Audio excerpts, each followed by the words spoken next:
भगवान की जय।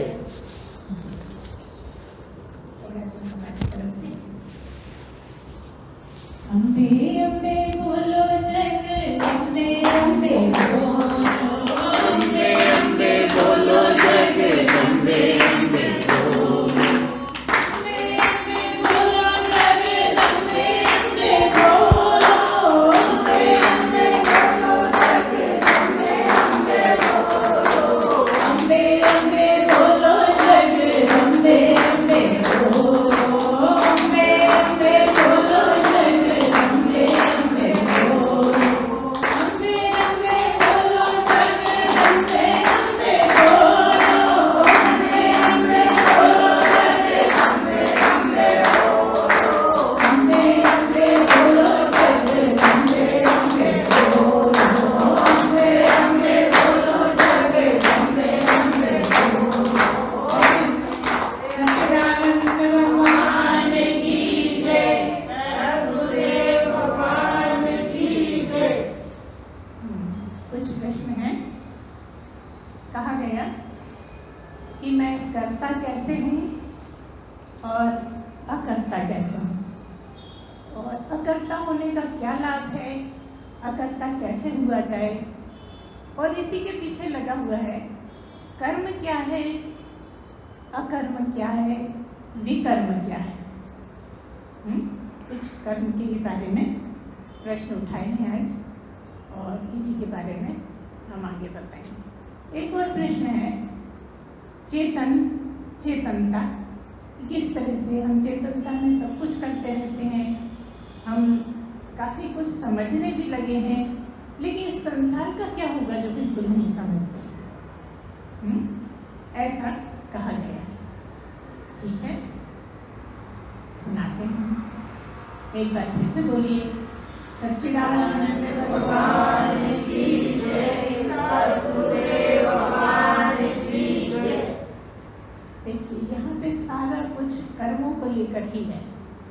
हम आए क्यों हैं, हम क्या कर रहे हैं, हमारा भाग्य कैसे बना है, सबका अलग अलग तरह का भाग्य क्यों है, हम कहाँ चले जाएंगे बाद में, कुछ हमें पता नहीं लगता कि कैसी स्थिति में हम आगे रहेंगे, कैसे पीछे थे, हमारा पास्ट क्या था, हमारा फ्यूचर क्या रहेगा, और इनको हम सोचने की भी ज़्यादा कोशिश नहीं करते, कभी इस पर विचार भी नहीं करते।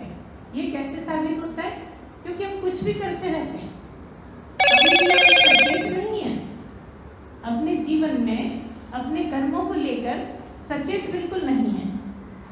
और हम तो सत्संगी हैं जो जानते हैं कि कर्मों से ही सब कुछ रचा हुआ है, भाग्य कैसे बना है, कर्मों से बना है, जो हम भोग रहे हैं अभी वो क्यों है, क्योंकि कर्म हमारे जैसे हैं वैसे हम भोग रहे हैं, है ना। सब कुछ कर्मों पे टिका है, और हम सत्संगी हैं, बहुत कुछ जानते हैं, लेकिन कभी हम वो कर नहीं पाते जो हमें करना चाहिए। और हमें चिंता होती है संसार की, कि संसार वाले तो कुछ नहीं कर रहे, क्योंकि हमारा कहना है कि हम भी कहाँ ज़्यादा कर पा रहे हैं, जानते तो जरूर हैं, लेकिन जब मौका होता है तब भूल जाते हैं। जब मौका आता है, अपने को संभालने का समय आता है, तब हमें बिल्कुल याद नहीं रहता कि हम गलत कर रहे हैं। अगर हम सत्संगी हैं तो सबसे पहला तो हमारा यही काम है कि आप सचेत होते रहो, आप हमेशा जागे जागे रहो, सोए सोए नहीं रहो। सोने के लिए रात बनी है ना, सोने के लिए रात है, 8 घंटे सोइए, 10 घंटे सोइए, 9 घंटे सोइए, लेकिन जब जाग रहे हो तब तो जागे रहो। अभी हम पूरे जगने की बात नहीं कर रहे। पूरे जगने की बात नहीं कर रहे का क्या मतलब है कि ये जो जगना है ना, जो अभी जिसको आप जगना कहते हो, ये स्वप्न भी कहलाता है। और ये जगना सोया सोया भी रहता है, और ये जगना जगना भी रहता है। तो आपको संतों से, महापुरुषों से, जो इस मामले में, इस बात में आगे बढ़े हुए हैं, वो समझते हैं, उनसे यही समझना है कि कैसे जगह जगह रहें। जगह जगह रहने का मतलब ये है कि चेतन रहिए, चेतन रहिए। चेतनता तो है, चेतनता है तभी खा रहे हो, पी रहे हो, गा रहे हो, जा रहे हो, आ रहे हो, सब कर रहे हो ना, ये चेतनता में कर रहे हो। और सोते में तुम्हारी चेतनता नहीं है। जब तुम सो रहे थे, जब सो रहे थे, अब उसको थोड़ी कहेंगे सोए सोए से, वो तो सो ही रहे थे। इसलिए आप जब जागे होते हो तब पूरे चेतनता में रहने की कोशिश करो। मतलब चेतन रहोगे तो चेतनता में रह पाओगे। चेतनता में रहने का क्या मतलब है? जब आदमी जगा रहता है तो चेतन होता है, क्योंकि उसे सब समझ में आ रहा है, सब पता लग रहा है, उसका अंतःकरण जगा हुआ है, इसलिए चेतनता में है। और सोया हुआ है मतलब चेतनता में नहीं है। तो सोया कौन है? क्या शरीर सोया हुआ है? कौन सोया हुआ? भगवान सोया हुआ है, आत्मा सोई हुई है। कौन सोया हुआ है? अंतःकरण सोया हुआ है। आपका अंतःकरण सो गया है, इसलिए कुछ पता नहीं लग रहा। क्यों नहीं पता लग रहा? क्योंकि अंतःकरण आपके और परमात्मा को जोड़ने की एक कड़ी है। आपके और परमात्मा क्या मतलब? आपके क्यों कहने? क्योंकि अभी आप शरीर को मैं मानते हो, इसलिए आपके कहा है ना। एक परमात्मा, इसी शरीर में रहने वाला परमात्मा, और एक आप जिसको आप मैं कहते हो, इन दोनों को जोड़ने के लिए अंतःकरण है। ये अंतःकरण क्या है? जैसा हम हमेशा ही बताया करते, मन, बुद्धि, चित्त, अहंकार, ये अंतःकरण है आपका, है ना। ये चारों मिला के अंतःकरण कहलाते हैं, मन, बुद्धि, चित्त, अहंकार। तो अगर आप पूरी तरह से जगे हैं, ये वाला जगना जो अभी चल रहा है आपका, अगर आप पूरी तरह जगे तो आप ध्यान से सुनेंगे, ध्यान से काम करेंगे, ध्यान से चलेंगे, ध्यान से कदम रखेंगे, हर काम ध्यान से करेंगे। चेतन होकर करने का क्या मतलब है? कि आप पूरी तरह ध्यान से काम कर रहे हैं। कई बार जैसे कहीं जाते हैं, बच्चा बाहर निकलने लगा, फिर ध्यान से जाना, क्या मतलब है? भगवान को जपते हुए जाना। जो भी कर रहे हो उसमें चेतन रहो का मतलब है ध्यान से जाना, ध्यान से करना, ध्यान से खाना, है ना। अगर तुम ध्यान से खा रहे हो तो कई बार तुम्हें एकदम कंकड़ समझ में आ जाता है, और अगर ध्यान से नहीं खा रहे हो तो कंकड़ तो निकल भी जाते हैं, तुम्हें पता ही नहीं लगता। मानते हो कि नहीं मानते इस बात? कई बार ऐसा हो जाता होगा, क्योंकि बहुत ज़्यादा चबाने पर तो ध्यान देते नहीं हो, 2-4 बार चबाया गया। ज़्यादातर लोग सभी इसी तरह के ही खाते हैं। जो ध्यान से खाते हैं वो पूरा चबाते हैं, और पूरा चबाने में बच नहीं सकता कंकड़, है ना, पकड़ में आ ही जाएगा। क्यों पकड़ में आया? क्योंकि ध्यान से खा रहे थे। क्यों नहीं गिरे? चलते हुए क्यों नहीं गिरे? क्योंकि ध्यान से चल रहे थे, है ना। नहीं तो कई बार गिर जाते हैं, बातें करते करते चल रहे हैं, ठोकर लगी और गिर गए। तो ना तो बातें ध्यान से कर रहे थे, ना चल ध्यान से रहे थे। तो कहा है इस मार्ग में जो भी करते हो पूरे ध्यान से करो। खाना खा रहे हो, ध्यान से खाओ, चल रहे हो, ध्यान से चलो, गा रहे हो, पूरे ध्यान से खाओ।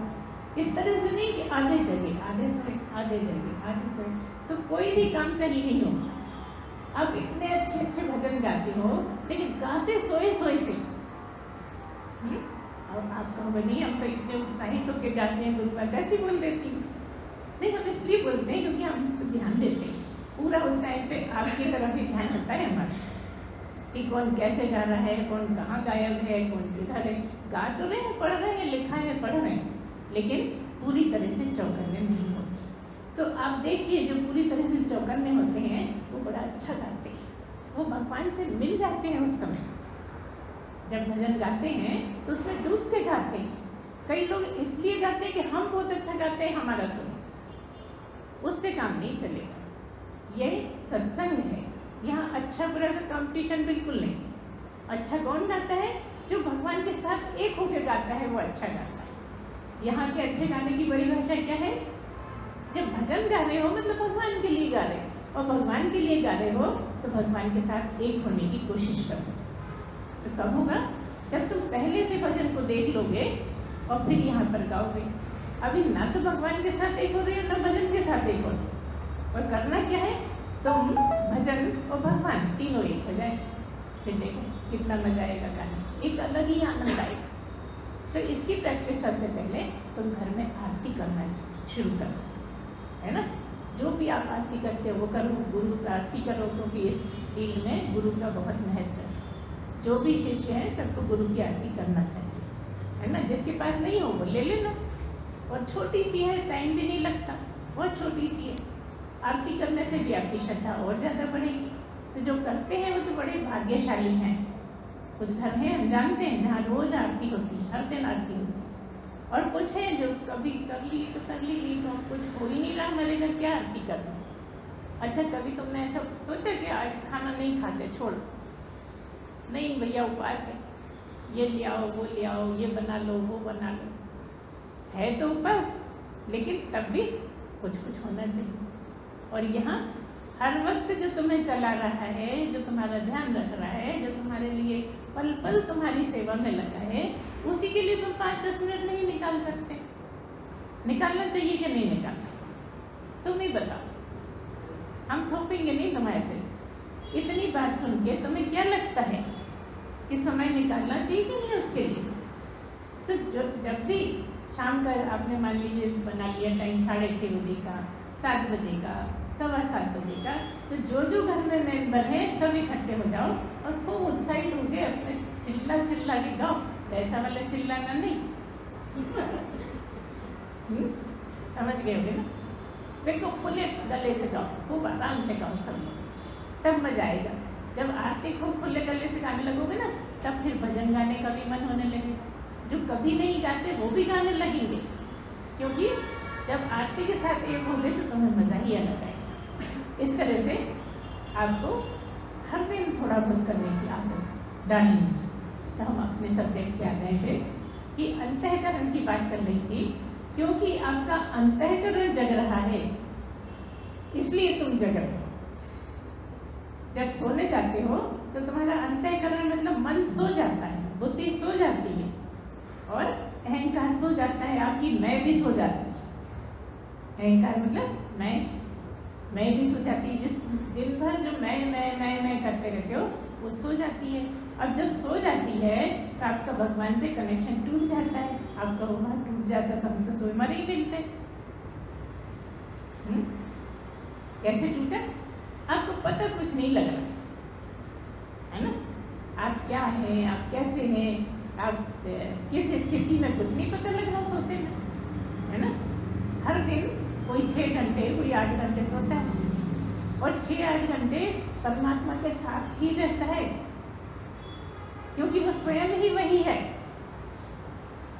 जागते में मानता नहीं, और माने भी कैसे जब इतने विकार हैं, राग है, द्वेष है, जलन है, चिड़न है, और जाने क्या क्या है, ढेर लगे पड़े, तो कैसे मानेगा बेचारा जगते में, जबकि सोते में उसके साथ एक होकर रहता है। लेकिन पता क्यों नहीं लगता? क्योंकि अभी मन शुद्ध नहीं है। मन शुद्ध नहीं होने से आपको ये नहीं पता लगता कि हम कहाँ थे। सोते में नहीं लगेगा, जगने के बाद पता लगता है। क्या पता लगता है? कि हम बहुत अच्छे सोए, हम आज गहरी नींद सोए, है ना, ऐसा पता लगता है। तो आप जो दिन भर काम करते हो, पहले आप जगते होते हो, काम कब करते हो? जब जगे होते हो। फिर सोने जाते हो तो क्या होता है? सो जाते हो, स्वप्न देखने लगते हो, क्योंकि सारे दिन जो काम कर रहे थे वो हलचल अभी भी चल रही है शरीर में, तो आप स्वप्न देखने लगते हो। अब स्वप्न देख रहे हो तो बताओ, जगे हो के सोए हो? तो क्या हो गया? तुम तो देख रहे हो, तुम कह रहे हो तो जगे नहीं। जब तुम सब वैसा ही देख रहे हो तो कैसे कह सकते हो हम जगे नहीं? और तुम देख सकते हो आंखें बंद हैं, तुम्हें पता नहीं है हम कहाँ हैं, तो फिर सोए तो हो। तो हम तो कहेंगे जगे भी हो, सोए भी हो। भोपाल से चल दिए हो, इंदौर नहीं पहुँचे हो, अभी बीच में हो, है ना, आष्टा में हो। अगर भोपाल को जागृति मान लो और इंदौर को सोना मान लो, मतलब गहरी नींद मान लो, तो बीच में क्या है? स्वप्न है। तो सो तो गए, अलसा तो गए, शरीर तो आपका पड़ा है, आंखें बंद हो गई हैं, लेकिन तब भी आप कुछ करने में लगे हो ना? कहाँ लगे हो? स्वप्न में। लेकिन ये जो जगने की दुनिया है ये बिल्कुल अलग है, और स्वप्न की दुनिया है वो बिल्कुल अलग है। बात क्या कर रहे हैं हम? कि जगते में भी करते हो और सोते में भी करते हो कि नहीं? कर्ता की बात है ना, कर्ता की बात। तो यहाँ जगते में जो तुम कर रहे हो वो तो करता हो, और स्वप्न में जो कर रहे हो वो अकर्ता हो। कैसे? तुम्हें ये एहसास ही नहीं है कि मैं कर रहा हूँ। कभी देखना, सोते में तुमको ये एहसास नहीं होता कि मैं कुछ कर रहा हूँ। जगने के बाद कहते हो ऐसा करा, ऐसा करा, ऐसा करा, वहाँ गए, उससे ये बात हुई, फलाना बीमार पड़ गया, दवाई लेने गए थे, आगे अभी कितना सुनाते। लेकिन सपने में तुम जिस दिन सपना देखो, सुबह उठ के खूब विचार करना कि तुम सपने में करता नहीं होते हो।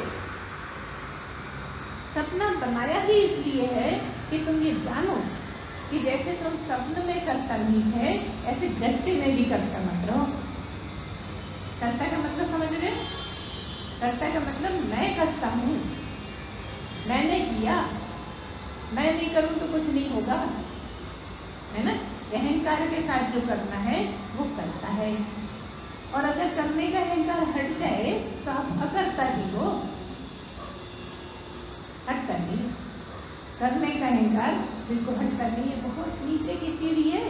जैसे मान लीजिए 8 इंच की सीढ़ियाँ हैं, तो ये 8 इंच की नहीं है, 2 इंच की सीढ़ी है। इतनी सी सीढ़ी तो चढ़ जाओ कि मैं करता नहीं, मैं तो करता हूँ। देखो हम साबित करते हैं, ये जो शरीर है अगर इसमें चेतन ना हो तो ये कुछ कर सकता है क्या? और इसको तो तुम मैं कहते हो, इसको तुम मैं कहते हो, और अगर इसमें भगवान नहीं है, आत्मा नहीं है, तो ये कुछ कर सकता है क्या? बता दो। नहीं कर सकता ना, तो तुम करता कैसे हुए? जिसको तुम दिन भर मैं कहते हो वो तो कुछ कर ही नहीं पाता, है ना? तो करने वाले नहीं हुए ना, करने वाला कोई और हुआ। अब यही तो मुश्किल हो जाती है। आप कहती हो वो करता है, आप कहती हो यह करता है, तो फिर करता कौन? करता कोई नहीं है। गुण ही गुणों में बढ़ते हैं, इसलिए सब कुछ हो रहा है। समझ में आई बात? ना तो ये करता ना वो करता, सब अपने अपने काम में लगे, लेकिन कोई अहंकार नहीं करता कि मैं करता हूँ। पेड़ों में फल लग रहे हैं ना, देखो कितना बड़ा पपीता है, एक दिन में हो गए। अच्छा वो तो कह रहा है ना मैं करता हूँ, पपीता मैं करता हूँ, आप सब खाना, मुझे मैं कर करके इतना बड़ा हो गया। नहीं हुआ ना। अच्छा पेड़ बड़े हो रहे हैं तो पेड़ कुछ कर रहे हैं? सड़कें चल रही हैं तो सड़कें कुछ कर रही हैं?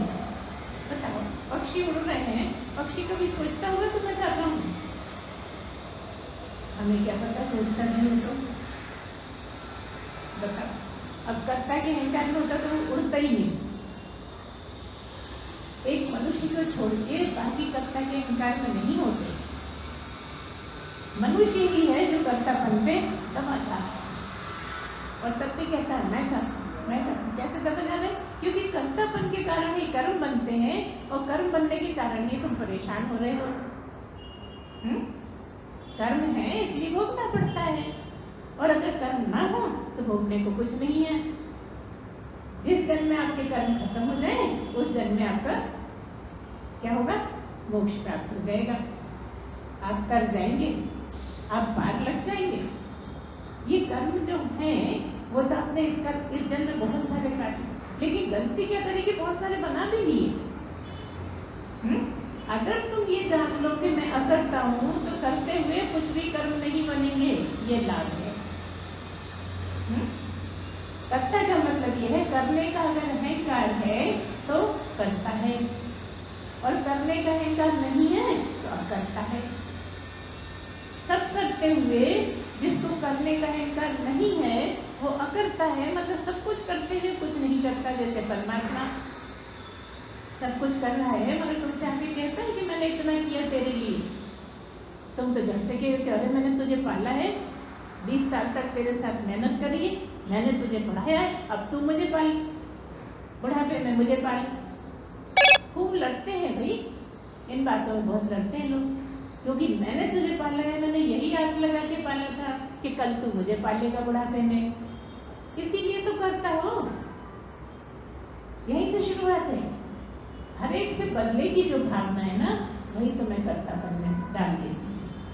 जो भी करते हो तो एक ही फार्मूला याद रखो कि क्या है, नेकी कर कुएं में डाल।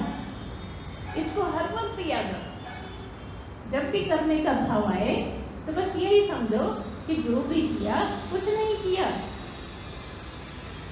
अगर तुम ये कर सकते हो, ये बहुत छोटी सी बात है मगर ये बहुत बड़ी बात है। ये जमीन से लेके आकाश से तक लगी हुई है, इसी पे सभी कुछ टिका हुआ है। तो अगर तुम प्रैक्टिस कर करके बस एक मंत्र यही पढ़ लो, बना लो कि मैं तो अकर्ता हूँ। आज से ही प्रैक्टिस शुरू कर दो कि मैं अकर्ता हूँ। मगर ये भी अभिमान है, इसको समझना भी तो कितना मुश्किल है। हमने कह दिया तुम समझो मत अपने आप को करता, तो तुम कहते हो मैं करता हूँ। वो तो कुछ ना कुछ तब भी पहले इसका भी मान था कि मैं करता हूँ, और हमने कहा करता नहीं हो, तो सब गुणों में गुण बरत रहे हैं, इसलिए तुम करता नहीं हो, तो तुम कहने लगे मैं करता हूँ। तो कुछ भी होना जरूरी है क्या? ऐसा नहीं हो सकता कि ना तुम करता ना तुम अकर्ता। इधर से बचे तो उधर गिरे, है ना? इधर कुआ भी है, इधर खाई भी, और दोनों से ही बचना है। एक से बचते हो दूसरे में लुढ़कने लगते हो, दूसरे से बचते हो पहले में लुढ़कने लगते हो। इसलिए कह दिया कि चौकन्ने रहो, सावधान रहो, चेतन रहो। अगर चेतन रहोगे और ये चीजें ठीक ठीक समझ लोगे तो तुम कर भी पाओगे।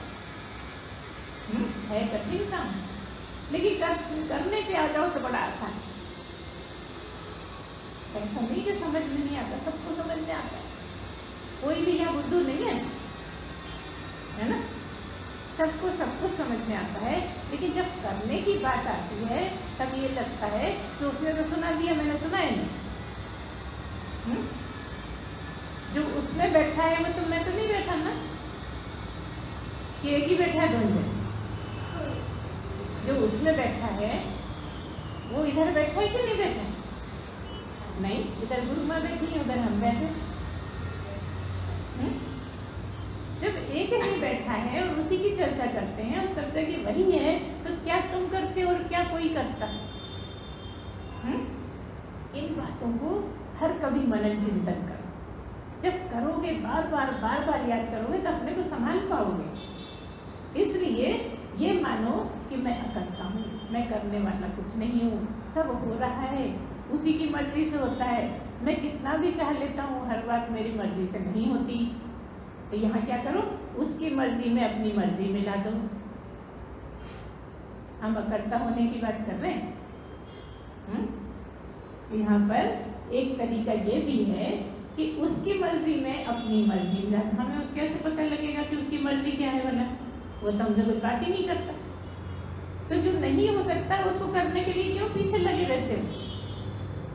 जो तुम्हारे जीवन में नहीं हो रहा उसके लिए पूरा दम लगाते हो कि करना है करना है करना है, हो जाना चाहिए। तो जो नहीं हो रहा समझ जाओ उसकी मर्जी नहीं है। ये भी कोई कठिन काम है क्या? अब जिसके साथ जिसका होना है उसके साथ होगा, जिसके साथ नहीं होना है तो नहीं होगा। जब किस्मत में ही नहीं है तो नहीं होने वाला। लेकिन तब भी हम लड़ लेते हैं, कर लेते हैं ना, गड़बड़ियाँ बहुत सारी। तो आप अगर इसमें चौकन्ने रहने लगोगे तो आपको अपने आप समझ में आने लगेगा कि उसकी रजा क्या है और तुम्हारी रजा क्या है। क्या एक सी है, क्या अलग अलग है? अगर इसको ठीक से समझोगे तो तुम धीरे धीरे अकर्ता हो जाओ। अकर्ता ही होना है यहाँ पर बहुत बड़ी बात। अकर्ता अगर तुम समझ लो कि अकर्ता क्या है, अकर्ता कैसे होते हैं, अकर्ता होने का लाभ क्या है, तो आप अकर्ता हो ही सकते हो। और कब होते हैं? ठीक उस टाइम हो जाते हैं जब भगवान को पा लेते हैं। कोशिश कितना भी करते रहें वो नहीं पाते, लेकिन उस कोशिश से भगवान को लगता है अब तो भैया इसको पार लगाना ही पड़ेगा, ये तो मानता ही नहीं। तो जो ऐसी जिद पे आ जाता है ना कि मैं तो करके ही मानूंगा, वो जीत जाता है। देखो पढ़ाई के मामले में भी जो बहुत ज़्यादा पढ़ता है, बहुत ज़्यादा पढ़ता है और बहुत ज़्यादा कोशिश करता है और फर्स्ट आने के लिए भगवान का भी नाम लेता है, फर्स्ट आने के लिए सबके आशीर्वाद भी लेता है, फर्स्ट आने के लिए एड़ी चोटी का दम भी लगाता है, फर्स्ट आने के लिए बेकार बातें सब छोड़ देता है और केवल पढ़ाई में ध्यान लगाता है। वो नहीं आता क्या? फर्स्ट नहीं आता ना? आता है ना? ऐसी बात यहाँ कि सब कुछ लगा दोगे एड़ी चोटी का दम, जरूरी काम बिल्कुल नहीं छोड़ो, नहीं तो दुश्मन हो जाओगे समाज के। हम यहाँ पे हमेशा कहते हैं कि ये काम चुपके चुपके करने का, सबके कर्तव्य निभा दो, सबका जिसका जो काम है वो सब टाइम पे हो जाए, समझ जाए, तब तुम्हारा मन लगेगा भगवान में, नहीं तो मन नहीं लगने वाला। तुम भले कितने बचने की कोशिश करोगे, ध्यान तुम्हारा वही जाएगा जो नहीं किया। करके देखना होता है कि नहीं होता। कि गुरु माँ आप तो झूठ बोलती, ऐसा नहीं होता है। तुम आके कहोगे कि हाँ ऐसा ही होता, हम कह नहीं रहे, पहले आजमाओ, पहले समझो, उसको करो और फिर बोलो, तो बोलने को रहेगा ही नहीं तुम्हारे पास। तो क्या हुआ? अगर तुम अकर्ता हो जाओ तो तुम परमात्मा की जगह पहुंच जाओ, क्योंकि भगवान भी परमात्मा भी अकर्ता ही है। और जो भगवान हो जाता है वो पहले अकर्ता होता है तो भगवान हो पाता है। तो आपको अकर्ता हो। अब थोड़ी सी कर्म की भी बात कर लें। कर्म 3 तरह के होते हैं, अभी चर्चा हुई कि क्या कर्म क्या है, कर्म क्या है, विकर्म क्या है। ये गीता में आता है, जो गीता पढ़ते होंगे उन्होंने देखा होगा, सोचा होगा, सुना होगा और पढ़ा भी होगा। क्या कि एक है कर्म और एक है अकर्म और एक है विकर्म। ये कर्म क्या है? कर्म जो भी तुम करते हो, कहा ना, गुणों में गुण बढ़ते हैं तो कर्म होते, न तुम करते न वो करता, कर्म होते हैं। लेकिन तुम अकर्ता हो, परमात्मा करता है, ऐसे ही तुम भी अकर्ता हो। क्या मतलब कह रहे हैं कि जैसे परमात्मा करता है ऐसे ही तुम भी होगा। क्या मतलब? दो 1 3 कितने है ना? 1। लेकिन अभी क्योंकि जान नहीं रहे, अभी हम दिखने वाले को ही समझते हैं कि यही मैं, इसलिए करता रहते हैं कि करता होता है। तो रहे क्या थक गए? किसी किसी की तो आंखें भी बंद होने लगी, थक गए जाने का। तो क्या मतलब है? अगर आप ठीक समझें कि मैं अकर्ता हूँ, तो जो भी करते हैं और उसका फल नहीं चाहते, जो भी आप करते हैं और उसका फल नहीं चाहते, अहंकार में नहीं होते, मैं करता हूँ ऐसा नहीं मानते, तो वो अकर्म हो जाता है।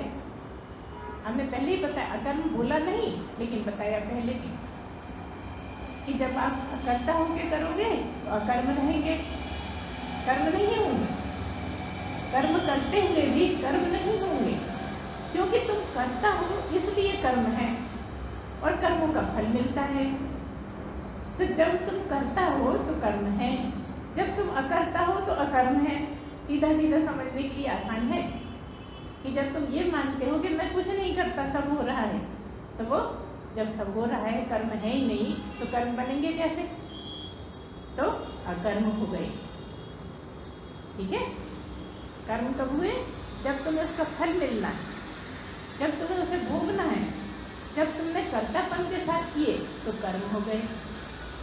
और जब तुमने अकर्ता करके किया कि मैं कुछ नहीं करता, मेरे बस में कुछ है ही नहीं, मैं कुछ कर नहीं सकता, तो वो क्या हुए? अकर्ता हो गए, और अकर्ता हो गए तो अकर्म हो गए। अब एक है विकर्म, एक कर्म है, एक अकर्म है, और तीसरे है विकर्म। विकर्म का मतलब यह है कि जो निकृष्ट कर्म करते हैं, जो करने के लायक कर्म नहीं है वो करते हो, वो विकर्म कहलाते हैं। तो अब इसी से तुमको समझ में आ जाएगा कि कर्म क्या है और विकर्म क्या है। यहाँ अकर्म को छोड़ दो। कर्म क्या है? तुम्हें फल मिलते हैं, कर्म है ना।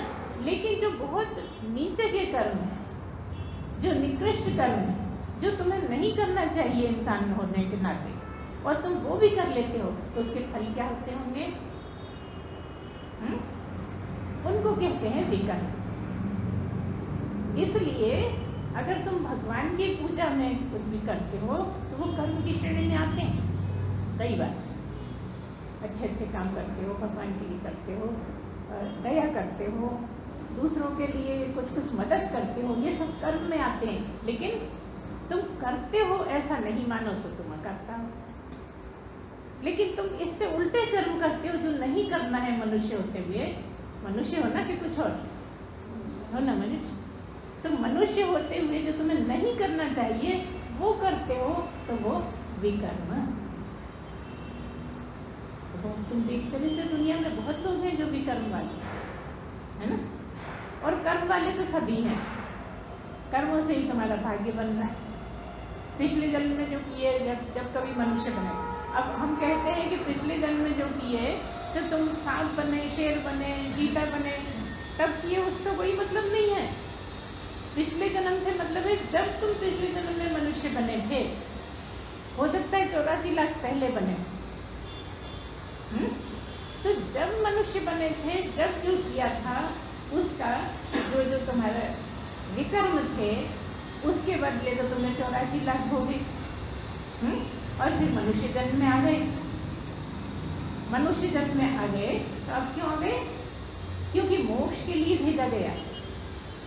किसी गुरु के साथ जाके बात करो, उसके पास बैठो, उसके सानिध्य में रहो, और तुम मोक्ष पाने की कोशिश करो, प्रयत्न करो। लेकिन तुमने क्या किया? फिर वैसे कर्म बना लिए, तो ये अगली बार के लिए भाग्य जुड़ते हैं।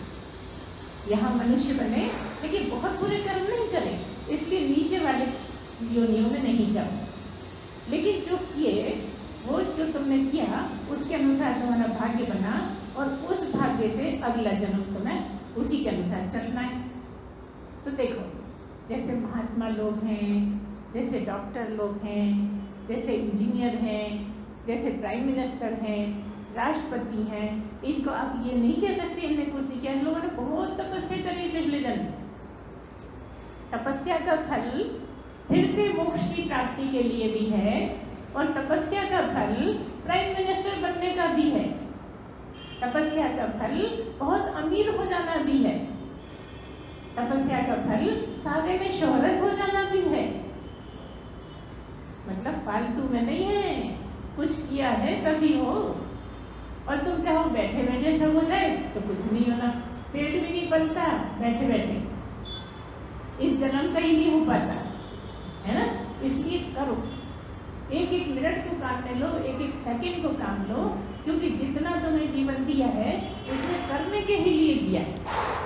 करो भी, और अकर्ता हूँ ऐसे समझो, मानो नहीं, समझ लो कि मैं करता नहीं, मैं अकर्ता हूँ। तो इस जीवन का तुमने जितना ज़्यादा काम अच्छे कामों में लगा दिया, समय जितना ज़्यादा से ज़्यादा समय अच्छे कामों में लगा दिया और भगवान के साथ रह लिए, तो तुम पार लग सकते। सोचिए, सब चीज़ की कमाई होती है, कमाई होती है तभी कोई कुछ बन पाता है ना। और नहीं तो कमाई नहीं होती है तो शेर भी बन जाता है, केंचुआ भी बन जाता है ना। कुछ गलत कमाई रही होगी, लेकिन टिड्डा भी बन जाता है। तो ये सब तो आप सुनते रहते हो, जानते हो अच्छे से। लेकिन बात क्या हुई? मुख्य बात क्या हुई? एक कर्म, अकर्म, विकर्म, और एक कर्ता और एक अकर्ता। और अकर्ता होने का लाभ और कर्ता होने की हानि, यही सब पूछा था ना। इसी पर चर्चा हो रही है। तो आप देखिए, अब इस जीवन में ये पूरी पूरी कोशिश करिए, एक ही आप कड़ी पकड़ लोगे ना, या करता होना है, तो भी आप पहुंच सकते हो। अगर इसी को गुरु मंत्र मान लो कि मैं अकर्ता हूँ, तो भी पहुंच सकते हैं। लेकिन नहीं समझ में आता। अरे भाई, दिन भर से कर रहे हैं, हाथ पैर दुखने लगे, कितने थक गए हैं, और आप कहते हो हम अकर्ता हैं, कैसे मान ले? नहीं, विचार करो, चिंतन मनन करो, समझ में आएगा। क्यों? तुम कहते हो मैं थक गया, तो तुम इसको ही तो मैं कह रहे हो, तभी तो थक गए। है कि नहीं? जो इसमें रहता है वो तो थकता नहीं, थकता है। जो उसमें रहता है वो थकता नहीं, और तुम भी कह रहे हो नहीं थकता। तो तुम बताओ, तुम इसमें रहते हो कि नहीं रहते?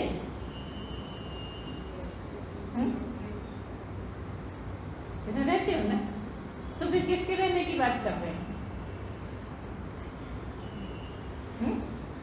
अभी जब हमने कहा कोई रहता है कि नहीं, तो आपने कहा रहता है। रहता है कोई?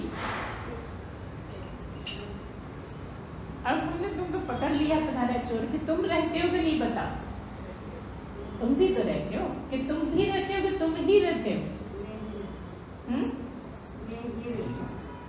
औरों का क्या है विचार? तुम भी रहते हो कि तुम ही रहते हो? इसमें है ना, दूसरा है ही। सीधी सी बात है कि एक ही है। और जब हमने कहा कि कोई रहता है, तो खूब आराम से मान लिया कि हाँ कोई रहता है। हम उसको जानते नहीं, कोई रहता है, तो हम कहते हैं तुमको जानते हो कि नहीं, तुम रहते हो कि नहीं, कि ये तुम्हारा शरीर है, तुम रहते कहीं बाहर हो, दूसरी मंजिल पे। जहाँ शरीर है वहीं रहते हो, कहीं और रहते हो, है? लेकिन तुम शरीर नहीं हो। क्या मतलब निकला? कि तुम्हारा शरीर है, तुम शरीर नहीं। क्या बता रहे? ये शरीर तुम्हारा है, तुम शरीर नहीं। आत्मा तुम हो, शरीर तुम नहीं। तो रहने वाला कौन? आत्मा। और तुम आत्मा, तुम वही आत्मा, जो एक ही आत्मा, सदा से जो एक, जो राम में, जो कृष्ण में। तो तुम क्या हो? बोलेंगे नहीं, बोलना जरा मुश्किल लग रहा। कैसे बोल दें? तो प्रयत्न करो कि सीधा टाइम के बोल पाओ। कोशिश तो कर सकते, मनुष्य जन्म मिलाए वाला। बोलना मना हो जाएगा, जब कर लोगे तो खुद ही नहीं बोलोगे। क्योंकि जब पहुंच जाता है वो बोलता कभी नहीं, जो नहीं पहुंचता वो बार बार कहता है मैं भगवान हूँ। जो पहुंच जाता है उसको कुछ कहने की जरूरत नहीं है, धीरे धीरे अपने आप ही दुनिया समझने लगती है कि वो पहुंच गया है, वो पूज्य हो गया। तो ऐसे में आप प्रयत्न करो यही रास्ते पे चलने का। मनुष्य जीवन इसी के लिए मिला है। अभी पूछा गया कि मनुष्य जीवन किसके लिए मिला है? मनुष्य जीवन केवल और केवल मात्र भगवान को पाने के लिए मिला है, अपने को समझने के लिए मिला है। इसलिए भगवान को मानो और खुद को जानो। भगवान को मानो और खुद को जानो। तो भगवान को मानने के लिए हमें तो कुछ कहना नहीं पड़ा। तुम लोग खुद को भी मानते, कहीं मंदिर भाग रहे हो, है ना, कभी कहीं भाग रहे हो, अरे आज तो देवी जी के भजन है तो गाने।